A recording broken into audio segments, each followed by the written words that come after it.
Bom, então é isso. A primeira coisa que a gente gostaria aqui agora de compartilhar com vocês é trazendo a ideia do que significa depressão, não? O que é depressão, o que que causa a depressão, como é que a gente pode identificar a depressão.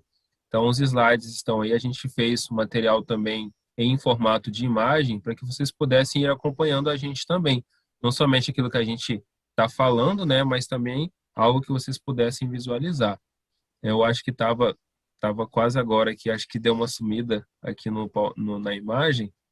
Não sei se vai dar isso. Aí, deu certo. Fechou. Bom, o tema é esse, né? Depressão. O que é, de onde vem, então, e como lidar com ela. Pode passar para o próximo slide, que aí a gente vai dar continuidade ao assunto. Então, como a Léo já disse, né, a gente, para começar a falar sobre depressão, a gente sempre brinca até com os pacientes, né, a Léo e eu, a gente não acabou não falando, mas nós somos psicólogos clínicos, né, a gente atua na área clínica e a gente sempre brinca que a gente nunca consegue lidar ou falar de algo que a gente não conhece. Então, a gente vai estar falando sobre depressão ao longo aqui desse pequeno grupo e para a gente começar a falar, é importante que a gente entenda o que é, entenda minimamente quais são os sintomas, quais são os sinais, para a gente começar a entender do que é que nós estamos falando, como é isso que nós estamos falando. Então, quando a gente fala de depressão, diferente de outras doenças ou de outras questões, a depressão ela é um transtorno mental e ela é uma síndrome clínica comum de causas multifatoriais. Como assim, Júlia? Causas multifatoriais. Isso significa que não existe uma causa única e exclusiva, fechada, que diz que uma pessoa está em um quadro de depressão ou está desenvolvendo depressão, desenvolveu a depressão. Então, ela pode ser uma questão emocional, pode ser uma questão fisiológica, pode ser genético. Então, aí existem até algumas pesquisas que evidenciam que cerca de 40% dos casos de depressão tem fatores genéticos envolvidos, pode ser uma comorbidade, ou seja, ela pode vir por conta de uma outra doença. Por exemplo, se a gente pensa aí uma pessoa que tem um câncer, qualquer tipo de câncer, mas ela pode estar aí passando por um processo de tratamento, de quimioterapia, e todo esse desgaste, essa baixa hormonal pode gerar uma depressão. Não estou dizendo que sempre isso vai acontecer, mas é um dos fatores que pode gerar a depressão. Então, por isso que é tão importante a gente entender, investigar, compreender o que ela é, porque não existe um diagnóstico que aconteça simplesmente, estou muito triste, estou com depressão. Não, não é assim. É uma série de fatores que envolvem, né, que causam, na verdade, esse transtorno. E eu acabei falando dessa questão da tristeza, uma questão importante é que a depressão, ela não é apenas, né, entre aspas, uma tristeza profunda. Ou seja, uma pessoa que está em um quadro de depressão, ela tem uma série de sintomas e não apenas a questão da tristeza. Geralmente a gente associa, né, depressão à tristeza, mas não é só isso. A gente vai conversar aí ao longo da noite de hoje sobre isso e vai entender melhor que ela é também uma energia, uma indisposição que está menor. Também existe uma alteração no sono, a pessoa pode começar a sentir muito sono ou acabar tendo insônia. Também gera aí uma série de mudanças em questão de peso, apetite. Então, uma pessoa que está em um quadro de depressão, ela não tem apenas a tristeza, ela tem uma série de sintomas, acontece uma série de coisas no organismo, coisas fisiológicas, biológicas, realmente. A gente não está falando só de fatores emocionais, mas químicos também. Então, é Sim. uma questão importante, né? Quando a gente fala de depressão. E também um aspecto importante é que não é simplesmente uma coisa que acontece assim, estou triste 2 dias seguidos, porque perdi. O José comentou antes, né, da importância de estar orando pelas pessoas que estão enlutadas. A gente está vivendo num contexto mundial onde a gente está vendo um monte de coisa triste acontecer. Então, é natural também que nós nos sintamos um pouco mais tristes, chateados, preocupados, o que não quer dizer que essa tristeza é um quadro de depressão. Mas, a depender do tempo em que ela está ali se repetindo, perdurando ali mais de uma semana, com uma tristeza contínua, com baixa disposição e outra série de coisas, então começar a investigar. Eu vi que o Douglas sinalizou com a mão. É Deixa dúvida, eu. Douglas? Sim, Pode falar. mas é possível ter depressão sem ter tristeza? Tipo, tendo todos esses outros sintomas que você falou, mas a pessoa não demonstra tristeza, ela tenta, sei lá, disfarçar, não sei como. Ó, legal, essa é a sua Legal. pergunta. Que essa questão que você disse, na verdade, não é uma ausência de tristeza, mas uma ausência da demonstração da tristeza, né? Sim, Então, sim, é possível.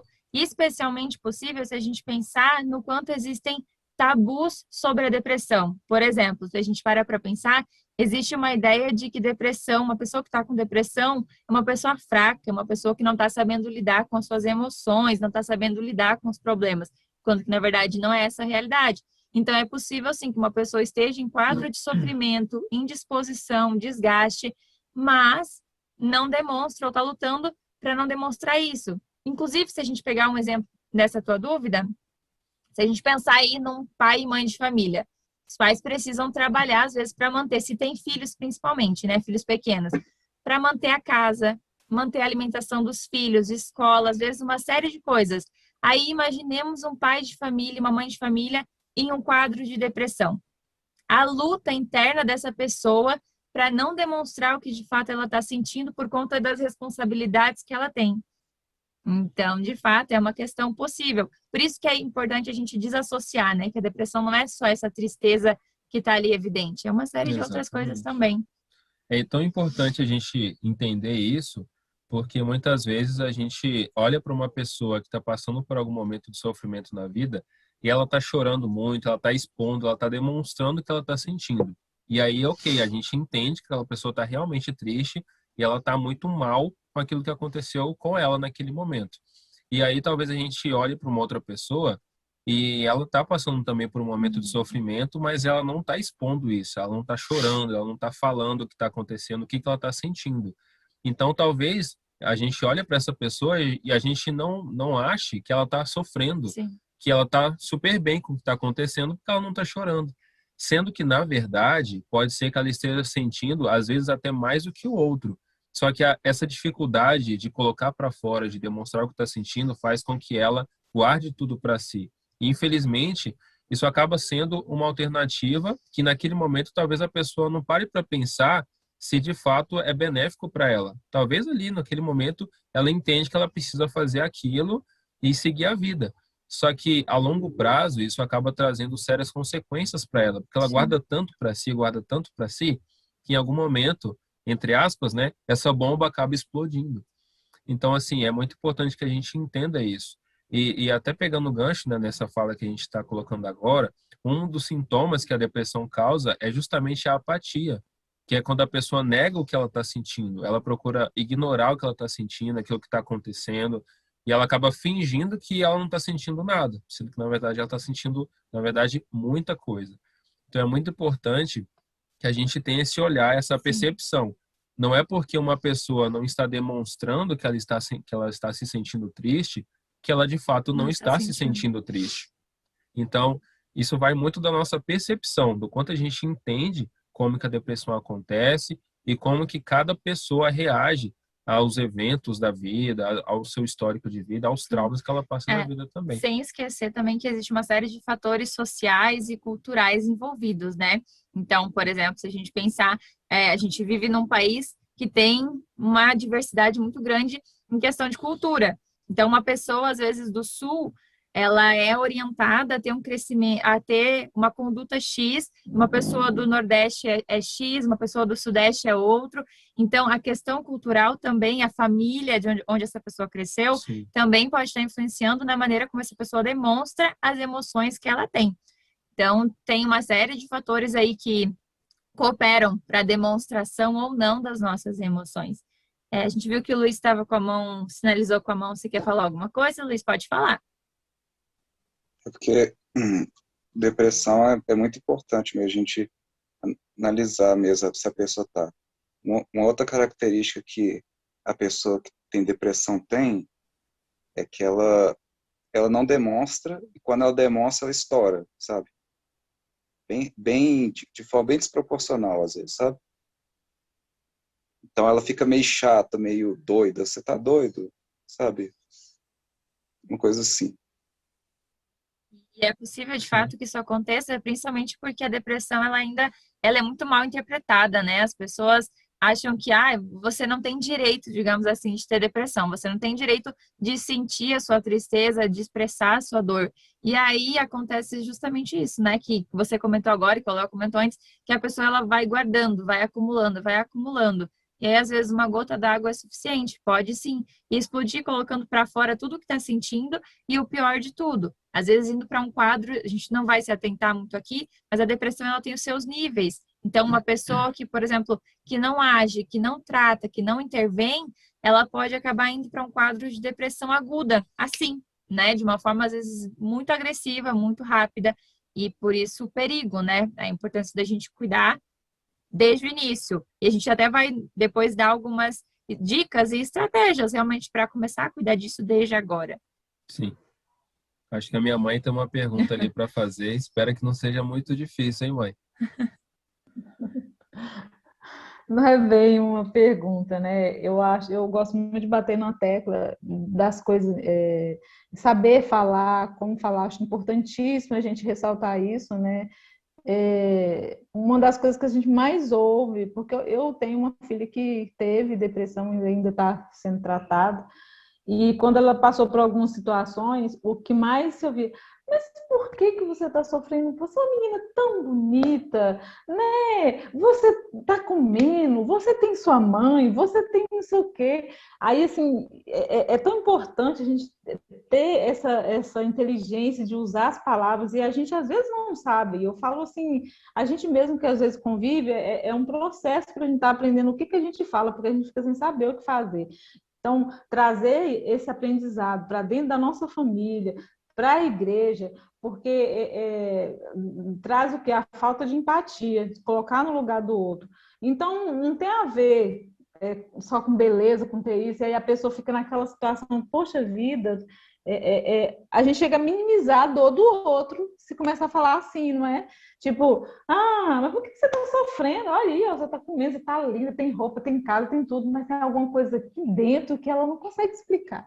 Então, assim, eu demorei, sabe, também a aprender isso, e é uma coisa que eu falo sempre, sabe? Saber o que falar. E se não souber falar, fica calada, abraça, pega, né? É só um ponto que eu queria trazer e acho importantíssimo para nós. É fundamental, muito fundamental isso, muito importante que a gente entenda a importância das palavras e o efeito que elas causam nas pessoas. Às vezes, numa tentativa de ajudar alguém, a gente acaba prejudicando essa pessoa. E dando continuidade aqui ao que a gente trouxe, a gente acabou fazendo uma pesquisa aqui. A nível de curiosidade. Isso, para entender um pouco mais sobre o quanto a depressão está presente nos países, como que ela está afetando aí.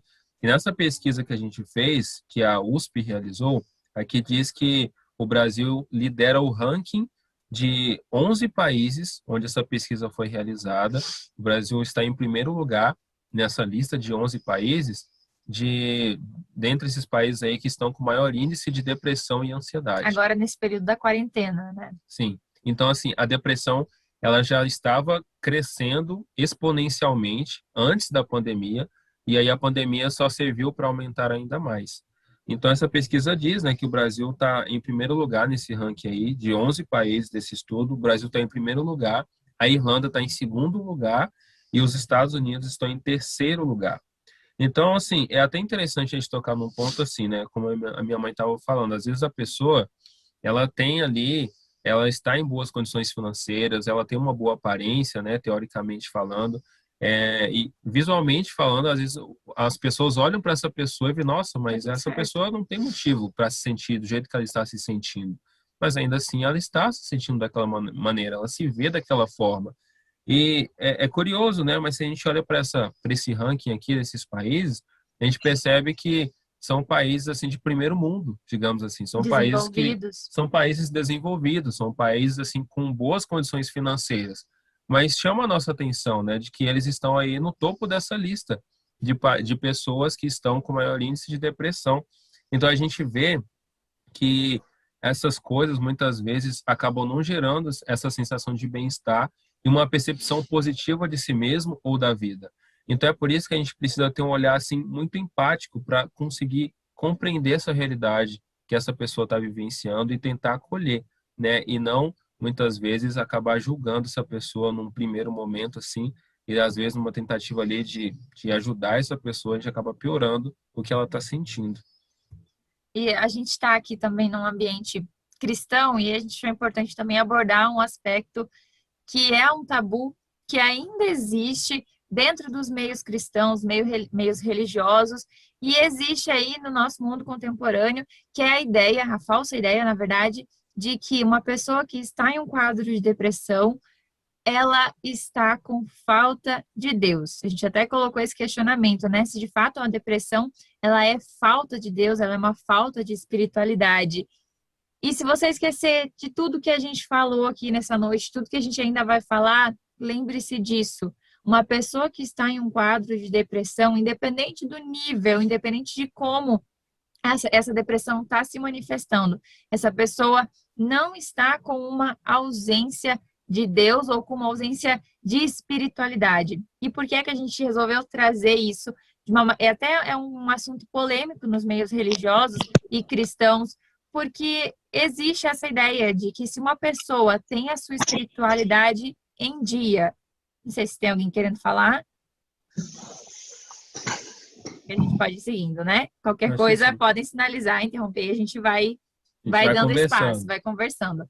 Mas o fato é que uma pessoa, a gente até brinca sempre, né, que o ser humano ele tem a sua saúde de uma maneira integral, é holístico. Então, nós somos seres bio, psico, social e espiritual. Então, a espiritualidade, ela não é toda a sua vida, ela é uma parte da sua saúde. Então, mesmo que a pessoa esteja com a sua espiritualidade em dia, esteja aí tendo o seu relacionamento com Deus, com as suas práticas religiosas, ainda assim, ela pode estar em um quadro de depressão. A gente até fez algumas pesquisas ao longo da semana de personagens, pessoas da Bíblia que possivelmente apresentam traços, sintomas de depressão. Então, é para a gente começar a entender que a pessoa que está em um quadro, mesmo que ela seja cristã religiosa, ela pode sim passar por esse quadro de depressão, inclusive de uma maneira aguda, de uma maneira forte. Douglas, a gente viu que você sinalizou, pode falar. Eu quero só abrir um parêntese para fazer uma outra pergunta em relação à ansiedade, que mesmo que não seja o tema específico, né, no caso da depressão, mas eu acredito que um está ligado ao outro.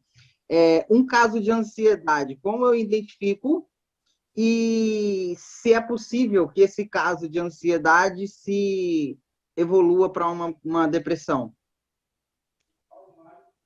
Legal essa é a sua pergunta. Por exemplo, se a gente pensa realmente, são dois transtornos que andam bem próximos, realmente, né? Bem como você disse.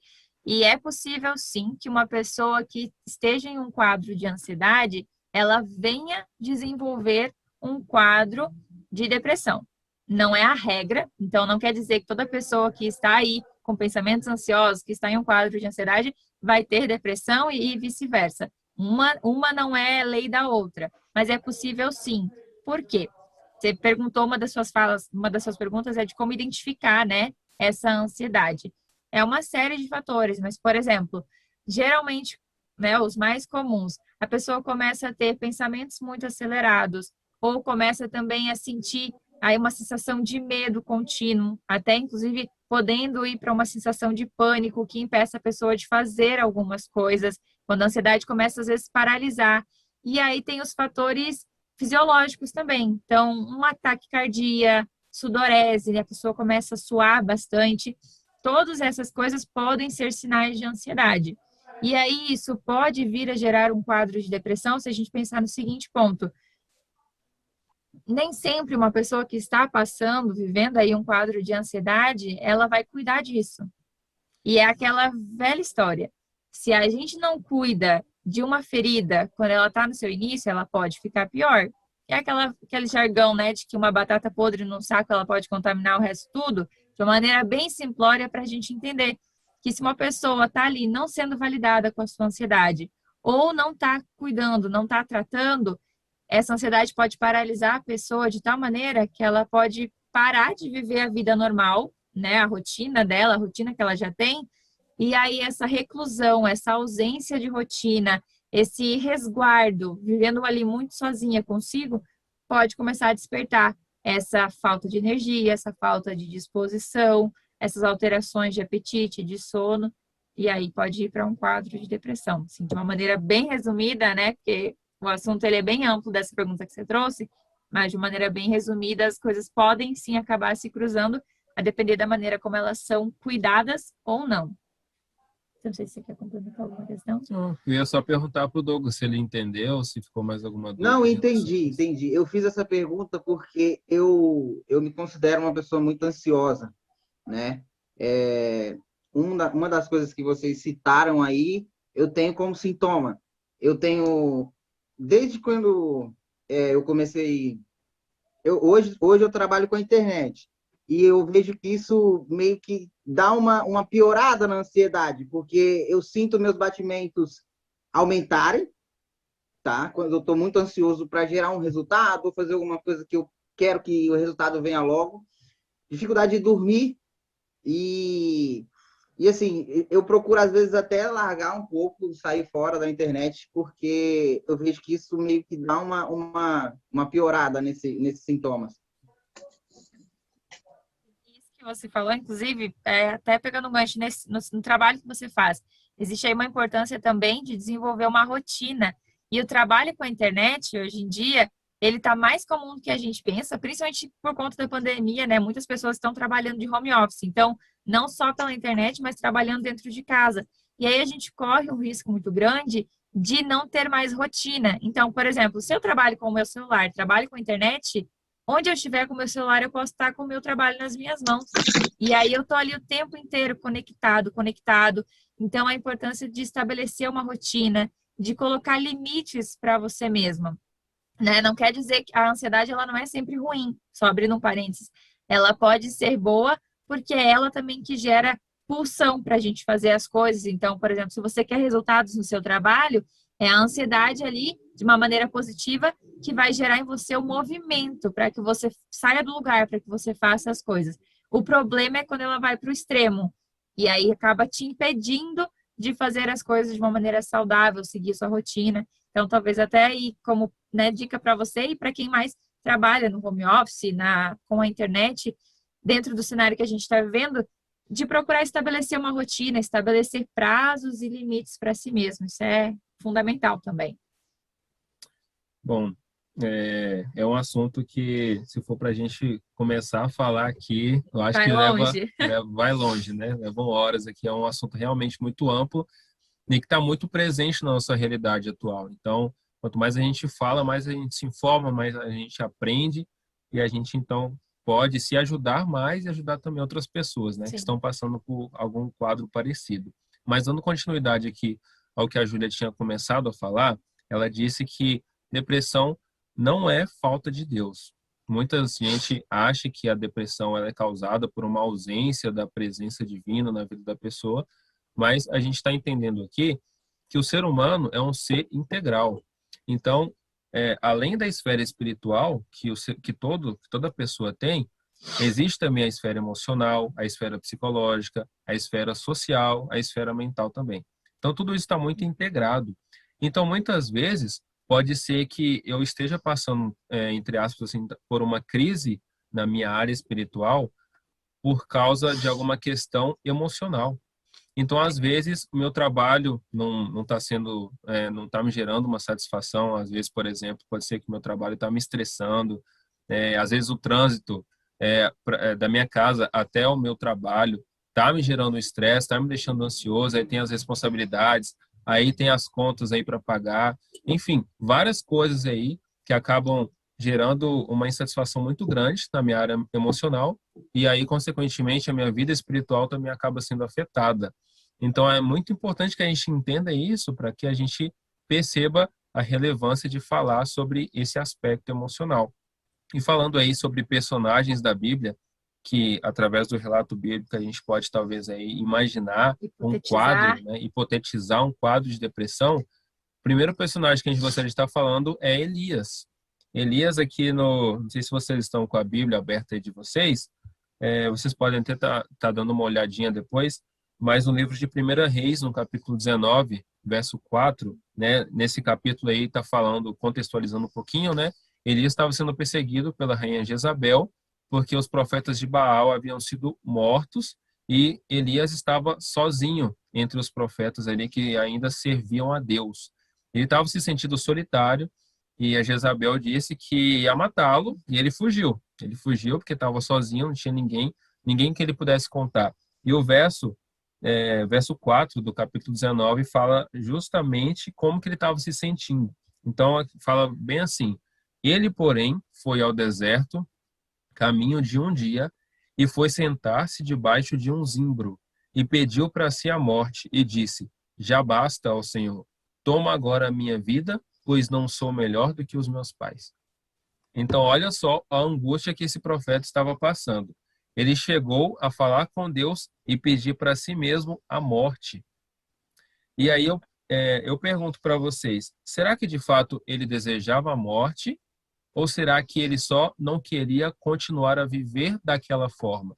Porque muitas vezes, talvez a gente entenda que quando uma pessoa está com pensamentos, com ideias suicidas, é que ela está realmente querendo morrer. Mas na verdade não. O que ela está procurando de fato é procurar viver de um modo diferente, de um jeito diferente. Só que aquele sofrimento está tão grande na vida dela que muitas vezes a solução, entre aspas, entre muitas Parece ser. aspas, que ela encontra é a morte. E aí é muito importante que a gente entenda isso para que a gente consiga compreender e se colocar no lugar de uma outra pessoa. Tem uma mãozinha levantada, eu ia falar a Galaxy J2 Prime, que não está o nome dela. Mas pode falar, pode fazer a pergunta. Pronto. Estão me ouvindo, me É, vendo? Estão me vendo? Desde 2008 que eu sofro com depressão e ansiedade, e eu acredito que foi por causa do falecimento do meu pai. Então, para mim tem sido muito difícil. Imagine, desde 2008 eu estar com esse problema de saúde. E passei alguns anos com os sintomas, com os efeitos, né, da ansiedade, sem procurar médico. E de uns anos para cá eu procurei e estou me tratando. Mas mesmo com o tratamento, às vezes eu tenho crises, que eu chamo de crises, que por exemplo, na depressão, vontade, não é a vontade de morrer, mas a vontade, parece uma vontade de morrer, mas na verdade é a vontade de que o sentimento, o que eu estou sentindo, acabe, e aí eu fico reclusa, sem vontade de fazer nada, como se fosse sem vontade de viver, porque eu não tenho vontade de fazer nada, mesmo tomando medicamento. E tenho crises de ansiedade também, às vezes, o pensamento muito acelerado, insônia, também tomando medicamento há alguns anos, e eu queria perguntar para vocês se vocês têm alguma solução, além dos medicamentos, para ajudar nesses sintomas de depressão, de ansiedade. Eu já ouvi falar que exercícios, a prática de exercícios é bom, mas eu não tenho nem disposição para fazer exercício. Então, o que vocês poderiam sugerir, além de medicamentos, coisas que podem nos ajudar nesses sintomas, mesmo para quem faz tratamento, para quem cuida da saúde espiritual, como é o meu caso, que eu tenho a comunhão com Deus diária. O que vocês sugerem? Qual que é o seu nome mesmo? Desculpa, Elcileide. Leide. É que para a gente estar aparecendo só o nome do celular, por isso que a gente perguntou. Mas, primeiro, obrigada pela sua fala, né? A gente imagina que também é um desafio também comentar sobre isso, né? Porque existem tantas ideias e pensamentos sobre, então, obrigada, parabéns também por poder falar, né? Então, acho que é bem importante você trazer esse seu relato, que é a sua experiência, a sua vivência, que é o que a gente está falando aqui. Então, de fato, a gente até separou, vou adiantar um pouquinho pela sua pergunta, mas a gente vai falar também agora, indo para essa parte final da nossa fala, um pouquinho mais sobre o que pode estar sendo feito, porque a medicação é uma forma de tratar, ela é uma forma, mas existem outras, né, outras maneiras que podem estar complementando e também auxiliando, inclusive, na efetividade da medicação. A gente vai comentar um pouquinho sobre isso também agora para encerrar a nossa fala. Também nem sei quanto tempo mais a gente tem, Josué. Você pode só sinalizar para a gente? Não, não preocupa com o tempo, não, que nós temos muito tempo, que nós fica até meia-noite, 1 hora da Ó, manhã. então, Eu posso dar joia. uma opinião? Se eu tiver errado, pode me corrigir, sabe? É Rosane? Quem tava falando? Leide. Leide? Isso, Leide. Ô, Leide, eu já passei por exatamente isso que você está passando e eu quase não consegui me formar por conta disso. Mas eu acredito que tudo que a gente precisa, Deus ele vê, né, que nossa condição no momento e nos dá oportunidade. Alguns professores até me formaram por dó, vendo minha situação, até o jeito de falar, né, já percebia que eu não estava bem e tal. Mas, hoje em dia, depois de anos, né, não é uma coisa assim, não é, quando você fala solução, me lembrava também, porque a depressão ela causa ansiedade também. Não tem uma solução assim do dia para a noite. O negócio é um dia de cada vez, respirando fundo, não se cobrando, pensando assim, olha, hoje eu fui melhor do que ontem, ou fui pior, mas amanhã eu vou ser um pouquinho melhor, né? E não fica pensando que está perdendo tempo, que sua vida você vai chegar aos, sei lá, aos 50 anos e vai morrer de alguma coisa que não vai melhorar, porque vai melhorar sim, sabe? E hoje em dia eu consigo fazer muita coisa, eu consigo ir na Pampulha de bicicleta, volto e tal, tomo sol, muito importante tomar sol e tal, só que isso foi, assim, foi muito devagarzinho, muito devagarzinho.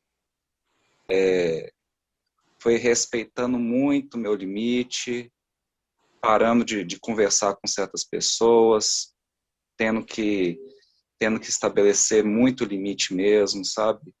Buscando de Deus, muitas vezes ficando sozinho mesmo para se respeitar, né? Encontrando também soluções assim dentro da família, porque às vezes tem pessoas que a gente não pode parar de falar, mas você pode também procurar servir essas pessoas para poder ir colhendo o bem-estar. E é muito devagarzinho, mas assim, pode ter certeza que Deus está olhando, Deus está te provendo, tá? Na medida que você precisa, nada vai faltar, como não faltou para mim. E é um processo mesmo, realmente é uma fase que depois você sai dela, você até sai mais fortalecido, que você dificilmente entra de novo, quando você sai realmente, sabe? Mas é isso aí. Tá, obrigado. Obrigada pela sua fala, Luiz. Essa questão realmente, o Aloel vai comentar sobre um outro aspecto de uma outra pessoa da Bíblia e a gente vai entrar nesse ponto realmente de coisas que podem estar sendo feitas. Essa sua fala, Luiz, de fato, ela é fundamental, especialmente uma palavra que você usou, eu gosto muito de pensar na ideia de processo.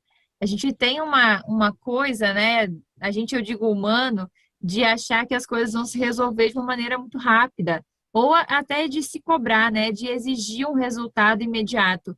E, na verdade, as coisas não acontecem dessa maneira. Não quando elas são efetivas, né? De fato, existe um processo para que as coisas aconteçam. Vou usar o exemplo do Luiz, que comentou sobre graduação, né? Uma graduação não acontece ali em um mês, em um semestre, né? São vários semestres que você vai estudando, vários semestres até que você se forme. Então, é um processo. Tudo na vida é um processo. O nosso crescimento é um processo. A gente nasce sem saber andar, sem saber falar, sem saber comer, sem saber mastigar. A gente aprende isso ao longo da vida da gente. Então, tudo na vida, de fato, é um processo.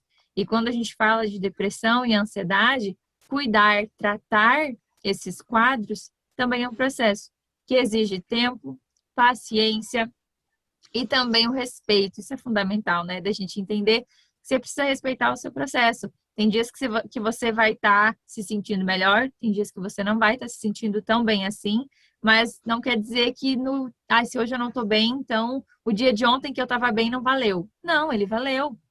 O dia de ontem você estava bem, valeu. O dia de hoje que você não está bem, ele vale também. E você tem o dia de amanhã. Então, realmente dar os seus passos um de cada vez. Eu vou segurar um pouquinho a minha fala para o Léo seguir a dele e a gente volta também a falar sobre isso. Antes da continuidade aí, eu vi que o Douglas levantou a mão também. Não sei se você tem uma pergunta, um comentário para fazer, Douglas, mas fica à vontade. Eu tenho uma pergunta, eu gosto de perguntas. Vamos lá. Olha, é uma pergunta que, como é que eu posso dizer assim, ela é até meio que questionada no meio evangélico, tá? Existem muitos casos de depressão que, infelizmente, leva a pessoa ao suicídio. E aí entra aquela famosa fala, né, que quem suicida não vai para o céu, quem se suicida não perdeu a salvação. Isso é não vou dizer um paradigma, mas é um questionamento para muita gente hoje ainda dentro da igreja cristã, de que será que a pessoa que se suicidou, ela foi salva? E a pergunta que eu tenho é, não só para você, Júlia e Aloel, mas para todos aí, qual a opinião de vocês em relação a isso? Quem se suicida vai para o céu, vai para o inferno, perde a salvação? O que será que acontece com essa pessoa? Olha, uma pergunta, como diria o Leandro Quadros, né? Pergunta capciosa. Olha, assim, ó. Bom, já que é uma opinião, né, que você está pedindo, eu vejo assim muito que essa pergunta ela está bem ligada mais à esfera teológica, né? A gente está apresentando aqui, né, nosso conhecimento, essa uma perspectiva mais psicológica e emocional. Eu vejo assim que essa pergunta tem bastante a ver com a área teológica. Mas eu acho assim, se for para dar uma opinião pessoal, eu vejo que essa questão do suicídio, quando acontece na vida de uma pessoa, muitas vezes isso acaba acontecendo devido, às vezes, até uma questão neuroquímica do cérebro. Às vezes a pessoa ela está ali num sofrimento tão grande, ela está ali numa tristeza tão profunda que ela perde a noção da realidade, ela não sabe mais o que ela está sentindo, ela não encontra mais um caminho, um sentido para a sua vida, não encontra mais solução para os seus problemas. É como se, usando uma metáfora, é como se ela entrasse numa caverna escura e não conseguisse mais sair de lá, como se não houvesse mais saída. E ela só encontrasse ali, talvez, como uma solução, né, mesmo que seja a pior naquele momento ali, mas na mente dela, que está adoecida, ela acaba achando que a morte é a única solução que ela encontra para o término dos seus problemas, do seu sofrimento. Então, assim, numa perspectiva pessoal, eu vejo que, entrando aí talvez para o campo teológico, eu vejo que muitas vezes a pessoa faz isso, mas ela não tem ali, digamos assim, o intuito de realmente se matar, de tirar a própria vida, mas se livrar de um sofrimento, se livrar de algo que está matando ela aos poucos, sabe? Então, nesse sentido, eu acho que não cabe a mim também falar que essa pessoa vai ser salva ou não, porque isso é uma coisa muito particular entre ela e Deus, sabe? Mas olhando para essa realidade, eu vejo que é uma questão que não tem como eu dizer assim que é isso ou aquilo, sabe? Eu acho que é uma questão muito particular entre ela e Deus. Eu não sei o que é que vocês pensam, né? Mas, sei lá, eu não acho que a pessoa está ali e quer de fato se matar, mas ela quer se livrar de um sofrimento, o que é diferente. E lembrando que cada caso é um caso, né? A gente corre um perigo muito grande de colocar tudo no mesmo pacote. Então, toda pessoa que tirou a sua vida, ela tirou com esse intuito, ou ela tirou com esse intuito. A gente tem que ter até esse cuidado, né? E aí, falando não só numa perspectiva cristã, psicológica, independente da visão que cada um tenha, mas existe um perigo muito grande de nós generalizarmos o que não pode ser generalizado. E aí a gente acaba Sim. não olhando para algumas coisas, né? Vi que o Josué tinha sinalizado alguma coisa. Não, é isso aí que você falou, né? É um pacote. Se a gente acabar juntando todo mundo em um pacote só, fica complicado. Cada caso é um caso, a gente não sabe. É a mesma coisa de eu falar que o irmãozinho que está na igreja, lá na frente, pregando, vai ser salvo e o outro não vai estar. A gente não sabe.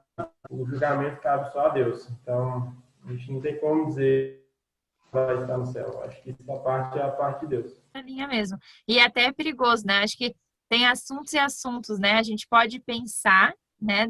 Somos livres para pensar, mas determinar assim, bater um martelo, dizer, olha, isso, a gente acaba às vezes até se colocando em um lugar de julgamento que não pertence a nós, né? Sim. Então, acho que fica para a gente pensar também nesse cuidado, né? Sim, e eu vejo assim, né, que bom que a gente não consegue, nós enquanto seres humanos, não temos esse aval, essa autoridade Bater o de martelo. batermos o martelo, né, de que a pessoa é salva ou não, de que essa pessoa vai realmente se perder ou não. Graças a Deus que a gente não tem esse poder, que esse poder não nos foi concedido, né, isso cabe somente, de fato, a Deus definir se a pessoa estaria salva ou não, mediante esse acontecimento e outros também, né? Nesse caso, o suicídio seria apenas um dos exemplos. Mas, de fato, né, é um assunto que acaba gerando uma polêmica, mas eu vejo que é uma questão muito pessoal. Bom, e dando continuidade aí, só dando uma pincelada, né, um outro exemplo de personagem da Bíblia que a gente está trazendo aqui também para refletir um pouco mais é Davi. Davi, em vários salmos da Bíblia, a gente vê que ele descreve o sofrimento dele assim com muitos detalhes. Ele fala o quanto que ele se sentia amargurado, angustiado.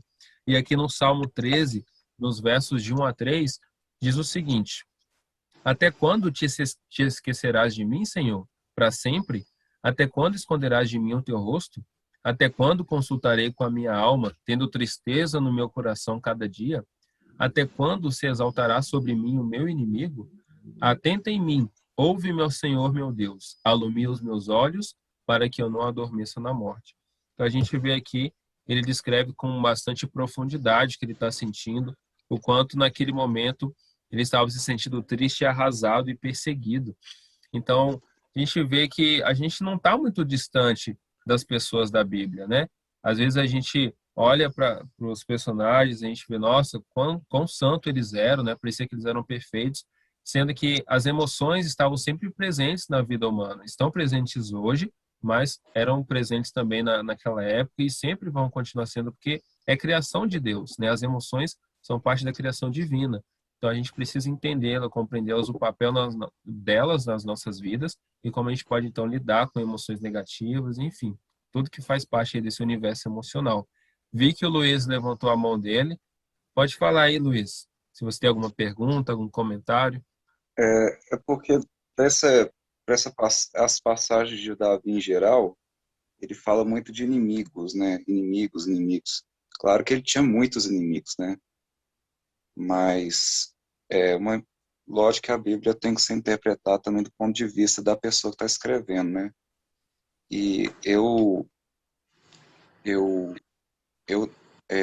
já reparei assim que quando a pessoa está em depressão, ela, além dela achar que Deus pode estar contra ela, porque ela está sofrendo, né?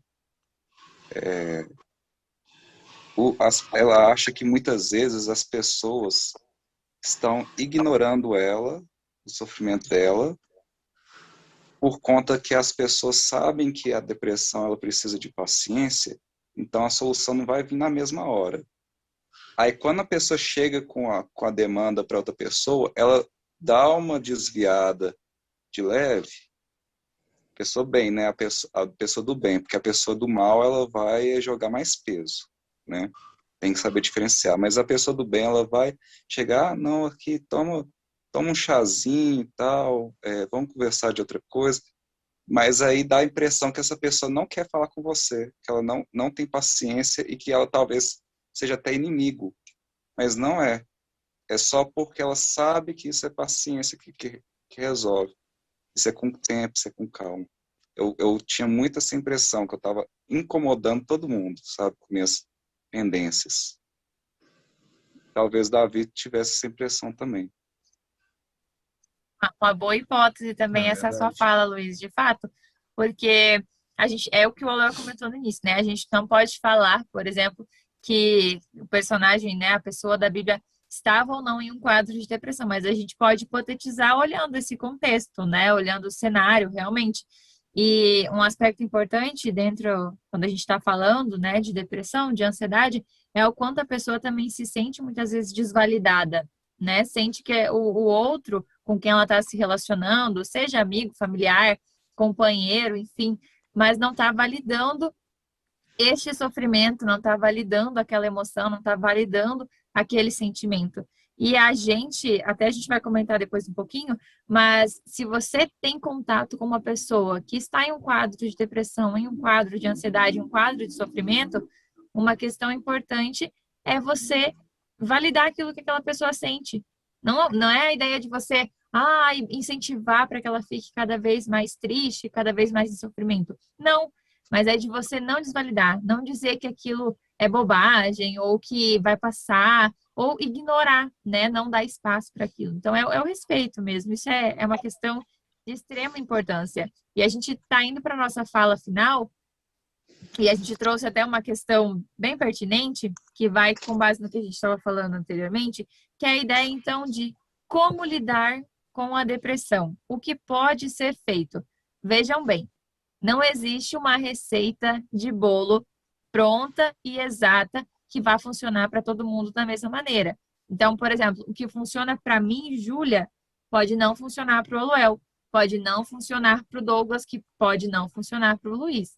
Cada pessoa tem o seu funcionamento, então a gente precisa também lembrar dessa questão, né, da peculiaridade de cada um. Primeira coisa, não existe uma receita pronta para lidar com depressão, para lidar com ansiedade ou com qualquer outra questão. Tem a individualidade de cada pessoa, mas existem coisas que podem ajudar.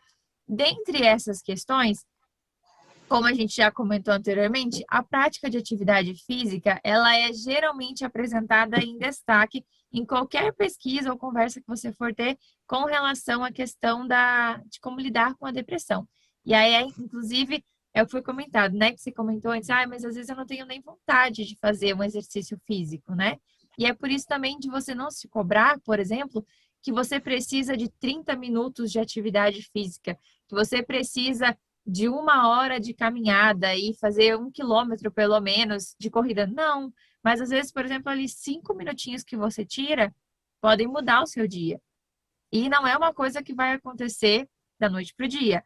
É um hábito a ser desenvolvido. E por que é que o exercício físico ele é tão defendido e é colocado como algo que pode tanto ajudar num quadro, num cenário de depressão? Pelo fato de que uma pessoa que está passando por um quadro de depressão, agora falando no aspecto químico, ela tem o índice de serotonina, de endorfina, dopamina, desses neurotransmissores, hormônios do prazer, alegria, disposição, ela tem esse nível diminuído.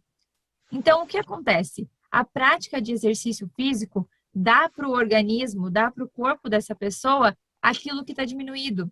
Então, quando uma corrida, por exemplo, de exercício físico, libera uma dose de endorfina que dá para o seu organismo uma sensação de bem-estar, de disposição. Então, o exercício ele é tão defendido porque ele vai dar aquilo que está faltando. Então, por isso que é algo aí para pensar, para buscar meios para estar fazendo. E você não precisa, por exemplo, sair de casa, né? Agora, nesse cenário de pandemia mesmo, a gente tem visto muitos profissionais, educadores físicos, que têm ensinado coisas que você pode fazer dentro de casa. Às vezes, uma caminhada em casa, um alongamento. A gente não está falando aí só de uma aeróbica, por exemplo. Sim. Um alongamento, algo que movimente o seu corpo. Porque também, quando a gente está ali em contato com o movimento, que a gente realmente coloca uma ação, uma atividade no nosso corpo, a gente também desloca, né, desfoca a nossa atenção do problema. E não que isso resolva, não que a gente não deve ficar olhando para o problema, mas às vezes você precisa dar um tempo daquele problema para conseguir ter energia e desenvolver recursos para lidar com ele. Sim. E além dessa questão da atividade física, também o tomar sol por conta da vitamina D, que ajuda e auxilia, inclusive, para potencializar os efeitos dos medicamentos. Para potencializar o efeito do medicamento. Então, o nosso organismo, ele funciona de uma maneira muito organizada, né? E aquilo que eu dou pode me ajudar no funcionamento. E outra questão também, o investir em momentos de autocuidado. O que seriam esses momentos? Investir em momentos com pessoas, por exemplo, que acrescentem para você. Você não precisa, antes o Luiz falou uma questão bem interessante, inclusive, que às vezes a gente precisa dar limites em algumas relações. E isso é fundamental, porque, por exemplo, pode ser que você conviva com pessoas que desvalidem muito o que você sente, ou que acham que o que você sente não é tão importante assim, ou que, né, depressão é uma frescura, não sei. Mas não que você deva ficar longe dessas pessoas, mas às vezes colocar alguns limites na sua relação. Por exemplo, se eu convivo com essas pessoas todos os dias, então se eu não estou muito legal naquele dia, eu evito a conversa naquele dia. A gente também pode fazer isso em prol da nossa saúde mental. E ter momentos, por exemplo, esse momento aqui que vocês têm de pequeno grupo, valorizem esse momento. Porque a gente está vivendo num contexto de muito isolamento. Então, você ter pessoas com quem contar, ter uma rede de apoio, nem que seja para você conversar, para aprender, trocar ideias, ouvir uma opinião diferente, isso também te ajuda a se instrumentalizar para lidar com o problema. E um outro aspecto que a gente colocou por último, mas não menos importante, é a psicoterapia. A medicação, a prática de atividade física são meios que ajudam, sim, a cuidar e a conter um quadro de depressão e de ansiedade. Mas a psicoterapia, né, a terapia, é um meio também para desenvolver recursos e instrumentos para entender os seus pensamentos, as suas emoções e, às vezes, até entender melhor como que você está interpretando a situação. Porque, às vezes, não é nem a situação em si que é o boom, né, que é o problema todo, mas o olhar que você está tendo para essa situação. E dependendo, por exemplo, se uma pessoa está em um quadro de depressão, vou usar até o exemplo da caverna que o Aloel deu, a gente escutou uma vez uma psicóloga que a gente acompanha também, falando sobre a questão do luto. E aí ela comenta assim que o luto é como se a pessoa entrasse numa caverna e ela não pudesse sair pela mesma porta que entrou. Então ela precisa encontrar uma nova porta para sair desse cenário de luto. E um cenário de depressão não é diferente. A pessoa, às vezes, ela não consegue enxergar a porta por onde ela pode sair. E aí a psicoterapia, então, pode ser também um recurso para que essa pessoa encontre a porta ou comece a entender como que ela está olhando, se ela talvez não está olhando para essa porta, está, né, fechando os olhos ou realmente não conseguindo. Porque às vezes pode ser que a pessoa não está conseguindo. E aí o profissional pode estar ajudando para que a pessoa tenha mais recursos, força e energia para conseguir sair e olhar para a situação. E o papel do terapeuta nesse momento, né, na psicoterapia, é justamente oferecer para esse paciente a oportunidade de refletir sobre o que ele está pensando, o que ele está sentindo, para que ele encontre ali uma saída dessa caverna, né, utilizando aí a metáfora que a Júlia usou para falar um pouco mais sobre isso. Então, recapitulando rapidamente aqui essa parte de como lidar com a depressão, agora que a gente entendeu um pouco mais sobre o que ela é, quais são os seus sintomas, a primeira dica é atividades físicas. Atividade física, então, ela vai poder gerar hormônios e neurotransmissores que poderão gerar maior bem-estar, esse prazer aí, essa endorfina, tudo isso que vai poder gerar mais disposição para lidar com os problemas, com as circunstâncias e com o trabalho no seu dia a dia. E como a Júlia falou, né, a gente não precisa se cobrar, a gente não precisa ser um atleta, né, chegar assim de uma vez e correr numa maratona, correr 5 quilômetros. A gente não precisa. Pode começar aos pouquinhos, não se cobrar, respeitar seus limites, para que dessa forma, então, você consiga aos pouquinhos gerar esse bem-estar. E tomar sol também, psicoterapia, investir em momentos de autocuidado. Como, então, ajudar alguém que está passando por momentos de depressão? Como a gente havia falado no início, é importante a gente pensar que quando a gente, às vezes, quer ajudar alguém, a gente pode acabar atrapalhando essa pessoa, a depender do que a gente fala. Então, muitas vezes, a gente não faz a menor ideia do efeito que as nossas palavras causam nos outros. Então, por isso que é importante a gente parar para pensar em quais palavras eu vou usar para ajudar alguém. Então, a primeira frase aí que a gente separou, do que a gente precisa cuidar para não falar, é que, às vezes, a pessoa chega e conta um sofrimento e a gente diz que ela está exagerando, que não é tão mal assim, que não é tão ruim assim aquilo que ela está passando. Então, isso acaba, muitas vezes, atrapalhando aí essa pessoa e faz com que ela se sinta ainda pior. Todos nós temos os nossos problemas, você precisa reagir. É também uma outra frase que pode, muitas vezes, piorar o que a pessoa está sentindo. Sei como você se sente, seja forte, vai passar, ignora o que tá acontecendo. Ou então, até como minha mãe tinha falado lá no início, olha, você é uma pessoa tão bonita, você tem tudo que você precisa, por que você está sofrendo desse jeito? Então, muitas vezes, essas frases, elas são ditas assim, de uma maneira que a gente não entende a dimensão que isso vai causar no outro. Então, é muito importante, então, que a gente reveja o que a gente está falando para ajudar as outras pessoas. Então, já que a gente viu o que a gente não deve falar, então, o que a gente poderia, então, falar para ajudar essa pessoa? Então, primeira parte, se informe. E é o que a gente está fazendo aqui. A gente está se informando e aprendendo um pouco mais sobre o que é depressão e quais são os seus sintomas. Quando a gente se informa, a gente entende mais sobre o problema e nós nos tornamos mais capazes de lidar com ele. Segundo passo, ouça sem julgamentos. Olha, acredito que você não está se sentindo bem, que as coisas não estejam tão fáceis assim na sua vida. Valide, né? Validar o sofrimento que o outro está passando. Então, se alguém chegar e falar alguma coisa que você que está sentindo, de ouvir ali, sem julgamentos, e acolher aquela pessoa no que ela está sentindo. E não impor ali uma opinião logo de cara. Às vezes a pessoa está muito mais afim de ser ouvida do que ela está falando, que ela está querendo expor ali para você, ao invés de já logo de cara receber uma opinião do outro. Então, esse acolhimento é extremamente importante, né? Essa escutativa para o outro.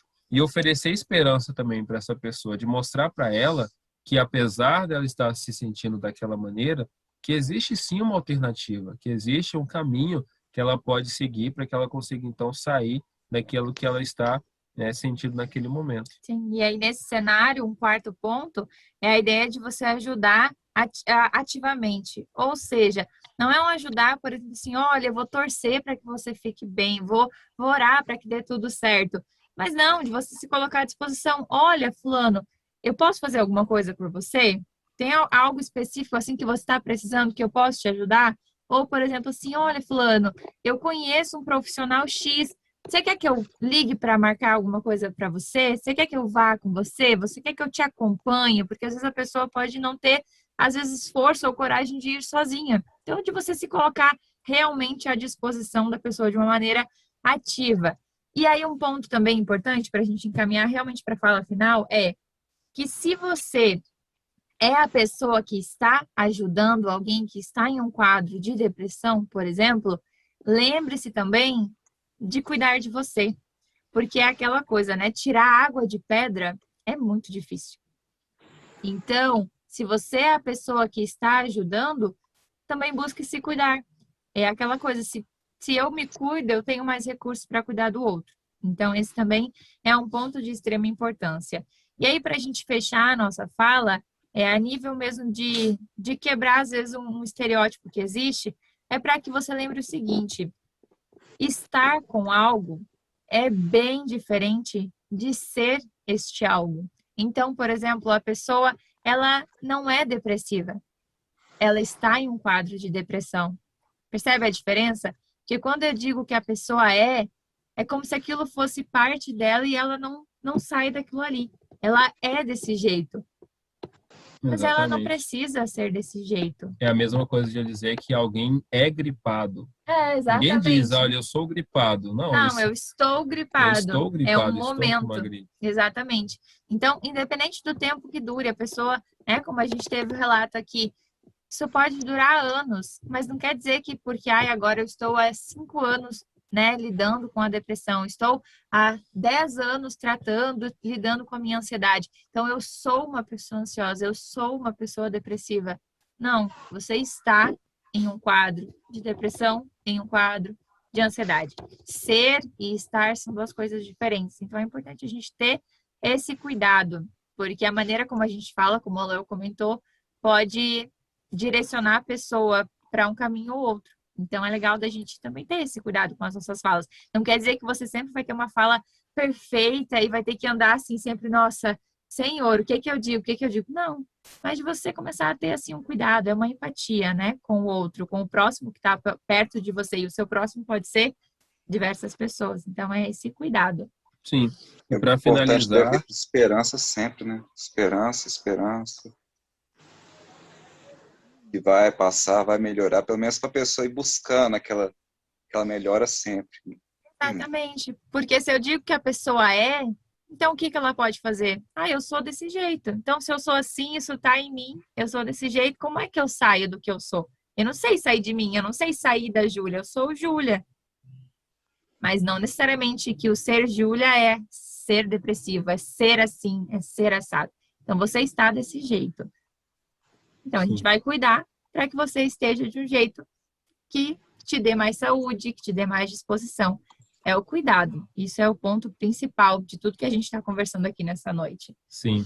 E aí, para finalizar, nós trouxemos aqui um verso da Bíblia que está lá em Salmos, no capítulo 34, verso 18, que diz assim: Perto está o Senhor dos que têm o coração quebrantado e salva os contritos de espírito.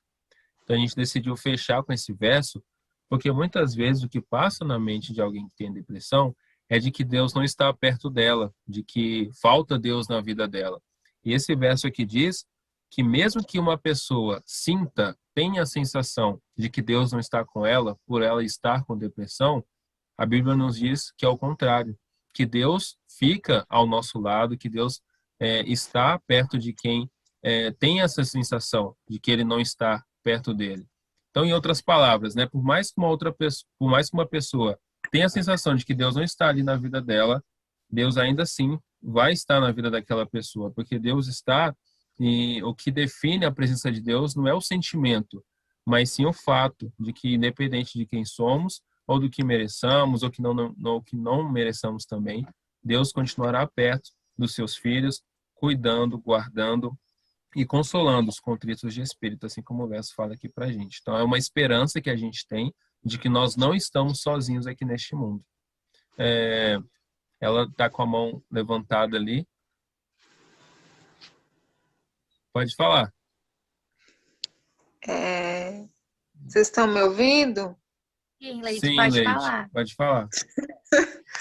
Gente, era só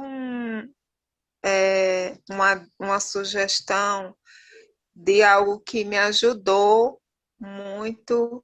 E eu lembrei agora, né, na questão da melhoria da depressão, da ansiedade, foi a participação no louvor da igreja. Então, eu participei do louvor da igreja e eu percebi que isso me ajudou muito, que chamam de musicoterapia, né? Musicoterapia. Então, eu participei do louvor da igreja e isso me ajudou muito. E eu estou dando uma dica aí para quem, né, se sentir tocado e estou querendo voltar. Até falei para a Yaesha que queria amanhã participar, mas tive, infelizmente, uma quedinha no meu, né, nas minhas emoções e não estou me sentindo ainda, né, mas estou lutando contra isso e, se Deus quiser, eu pretendo voltar para o louvor, porque eu acredito que isso contribui é uma das coisas que contribui para minha depressão e ansiedade, tá? Era só isso. Muito obrigada por todos que falaram, vocês me ajudaram bastante, viu? Legal, Leide, legal você compartilhar isso, porque realmente a gente às vezes acha que para melhorar a gente precisa fazer coisas muito grandiosas, né? Mas são as pequenas coisas, pequenas práticas que podem estar ajudando, né? No seu caso, como você disse, participar do louvor, a música.